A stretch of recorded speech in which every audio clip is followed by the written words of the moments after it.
Hello and welcome to the Tavern Chat podcast. Today is a Friday. That means you have myself, Eric Tenkar, and my lovely wife, Rach, and we are here to do an episode of Gamers Health. Now, last week, Rachel's laughing because we have a kitty in the background using her pan. Taking a big pee. Yes. Trying to hear the trickle. But you know what? This is the joy that animals bring to our lives. And that's going to be kind of the topic of today's Gamers Health. Because we weren't in last week for Gamers Health. And the reason was last Thursday, and if I sound emotional, I'm still emotional. Our cat Ashley was diagnosed with cancer. She was 14, so that's 86, 14 and a half, so 90 maybe, in human years. So her health dropped precipitously over the course of 2 or 3 days. The prior week she caught a mouse. I was like, damn, this cat's got spunk. And then she couldn't jump on a chair and climb up on her daddy. And so we lost her on Thursday. But over the summertime, we were adopted by this young orange stray outside. And we kept on, we'd feed her every day. And last Friday was raining, and she decided we went out to feed her that she was going to walk into the house. Like she knew. And she's in the house now. So I hear stories about people like, oh, my, what is it? I need my support animal certificate so I can get your emotional support animal. Yes. So I can get my llama on a plane or whatever my goat. Listen, animals, pets, they are emotional support. Whether they are labeled such or whether they have a certificate or letter stating such, they are emotional and to some extent physical and certainly spiritual support. Mm-hmm. I still remember when I was diagnosed with Hodgkin's, the family cat, Heidi, my parents' cat, it was a 2-family home. I was upstairs. I got the diagnosis, and that night she came up and she started this ritual. She needed my left side, then needed my right side, and then got up on top of me and needed right below my neck and my chest, and then she'd turn around and put her ass in my face, and she'd knead my belly, and then she'd walk off. And she did that morning and night for almost 8 months. Until I had an appointment that morning. I had a doctor's appointment with the NYPD doctor for my medical status. And that morning, she does the ritual. And I was used to it. Just like I wasn't going to argue. And that day, I was told that I'd be going back to work in 2 weeks. I was being cleared medically. And that night, she came up and she started kneading on my side and then looked at me. And then she jumped down and walked away. And she knew. She's like, oh, wait, yeah, you're good. You're good. You're healed now. Did it have anything to do with my physical healing? You know what? Not necessarily the act of what she was doing, but the idea that she was trying to support me. She knew I was sick. Animals can read this about you. Sometimes better than people can, right? Dogs can be trained to smell cancer and other stuff. Not just drugs, not just, weird or scent. They can actually smell cancer or other illnesses they can be trained to smell. So when you bond with your pet, I've heard it stated that loving a pet is always having a child that will predecease you. Yeah. And that is certainly true. But I would not give it up for the world. Yeah, we said it that day. Yeah. And we were with her in the office. And We're like, this is like always this is the worst part of it. This is so painful, but would I, to avoid that pain, would I sacrifice having had that animal in my life? Never.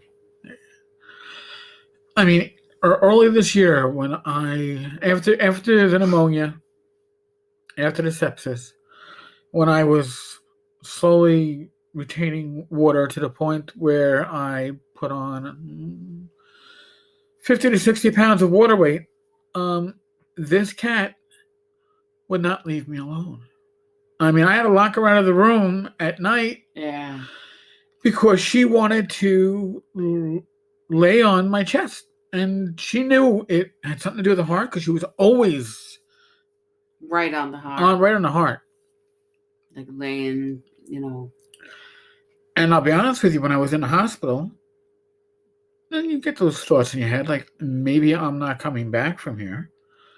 I said to myself, well, gee, I mean, Rachel's the love of my life, but, she could deal with it. Actually, we get heartbroken. Weird how you think that, But this is a cat that I would go away to a convention and she'd hibernate. You might see her come out for food once a day, but otherwise, she'd sleep the weekend away in a closet because her daddy wasn't around. So, not just you making a connection with a pet, but they make a connection with you. And I didn't choose Ashley. Chris's mother chose Ashley. And when she passed, I took them as a matched set. I'm inheriting a son and a cat. Go figure that crap out. But in that case, too, I figured for him, for the transition of living with his mother to your mother's gone, you live with me, having that connection still was very important. I personally find that the support of an animal, we also have Donka, our miniature dachshund. She is a love. Everybody loves her, and she loves pretty much everybody. Mm-hmm. And she also thinks she's a cat. An identity crisis. Yeah. It's all good. She's just Donka. But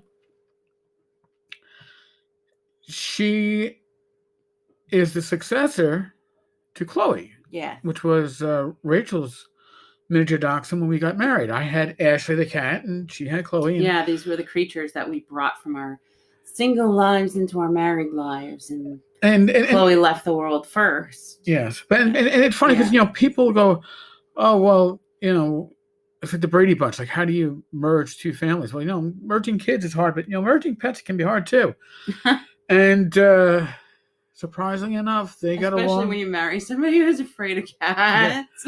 Yeah. They got along surprisingly well. And Chloe would sleep at Rachel's feet, and Ashley would sleep on the pillow above Rachel's head. It was very sweet. And that started after work-related stress. Like, I'd be working late on my computer, like to do certain things. Yeah, the cat. Rachel wasn't able to do all the work in the time. Meow, meow, go to sleep. And so that was part of it. She would sort of indicate, you need to shut that off. You need to go to sleep. And part of that was, I'm going to babysit you. I'm going to sleep by your head and make sure that you're staying in bed. It's funny because you're like, well, it's just an animal. You know what? Never. Our pets are just really never just animals. You make a bond. I mean, talk about the bond that probably humans and dogs make, or humans and horses, right? Mm-hmm. It's a bond that goes beyond the spoken word. Yeah. It happens with cats too. Cats a bit more willful, maybe, but less about how to please their human as opposed to how do I coexist with my human. But they're very important. I mean, Ashley gave me a speech when I Spent my first night out in the Bronx when Rach and I were the Bronx. I didn't come home that night. I came home at 8 o'clock in the morning, and the cat, as I walked in the front door, she's upstairs, poked her head to the railing, and spent about, I don't know, over a minute, close to a minute and a half, talking, and it was talk, because it was, I can only explain it as like, when little kids try to talk in a foreign language that they don't understand, and they kind of just make up sounds they think sounds like it. She was doing that. This is how humans English sounds. Yeah, this is how humans make sounds. And I knew I was being given the speech of, I was up all night worrying about you. You didn't come home. Where were you? You never called. Yada, yada, yada. That was from a cat. And I knew that speech because I got another speech from her 6 months after I inherited her, when I had to get up early one morning, and it was about 3:15 in the morning. This is before Rach and I even met. And I had to go into work early because of overtime. I had to be in work at 4 o'clock a.m. And this sleepy cat, I'm on the toilet, and it's just me, so why bother closing the door, right? And she pokes her tired head in. And I'm like, yes. And then she walks to the crack of the door and starts making all those feline talking like a human sounds. And then when she was done, poked her head in the open door and spit at me, and then walked off with her tail high in the air, like, Here's this. yes, you're disturbing the whole routine, yada yada yada. And I wouldn't have given it up for the world.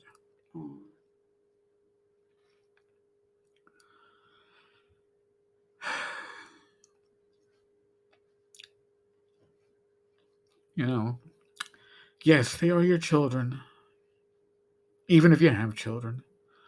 I remember with my mother, her saying that she cried more when she lost her cat than she did when she lost her mother. But her mother's death we knew it was coming. Yeah. My grandmother, we knew it was coming.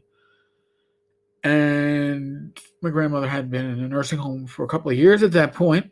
So you were a bit emotionally distant. The cat was there for you. Your pet is there for you. When you have a bad day, they know it. You come home from work, they support you.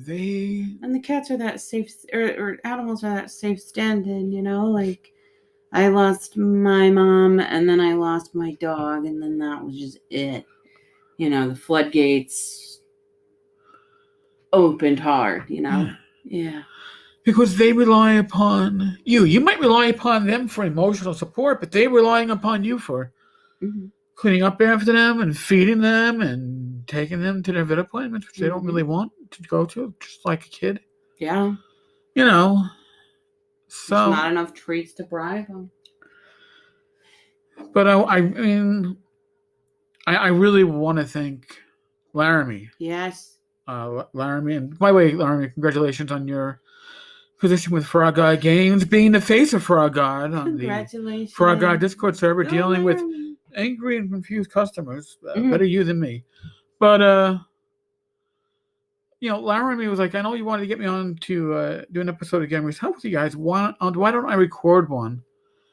And you guys just take the night off. And we had just brought in the kitty earlier, right around dinner time. We brought her to the vets to have her medically cleared to be able to come in the house with other cats. Yeah, because my parents have 2 cats downstairs. But if you've ever had cats, you can have cats. 1 lives upstairs and 2 lives downstairs. But you know what? The whole house is their realm. They might have a primary zone, but they'll also have a secondary zone, and they'll overlap. They'll interact. And we didn't want that interaction to put other family members, with a feline, canine, whatever, at risk. But she was clear that night, and she's come into her own over the last week. So, and I want to thank everybody who gave messages of support, especially on Facebook. It really, really meant a lot. I really do appreciate it. You guys are awesome. If I sound like I'm tearing up. I got the tears under control, but my nose is running like I'm a little kid out in the winter in the snow. And I should be getting my mittens and blowing my nose in my mittens, but that wouldn't be very sanitary. But seriously, folks, I need to thank you all. So, I guess more standard gamers health topics, but emotional health is important, especially in the world of COVID. Yeah. I Being think locked in our houses, the pets really ease that a lot. Rach is working from our bedroom. That's where her computer is. And Donka, our dachshund, has been her constant companion. Yes. So, these little things, they mean a lot. And the clients enjoy it when she comes up and pulls my hair. Oh, nice. Oh, that's right, because you're doing things on Zoom. Yeah. So. Yeah, the ones that can see it or they hear me go, ow. So, I mean, those of you that are pet owners, you know what I'm talking about.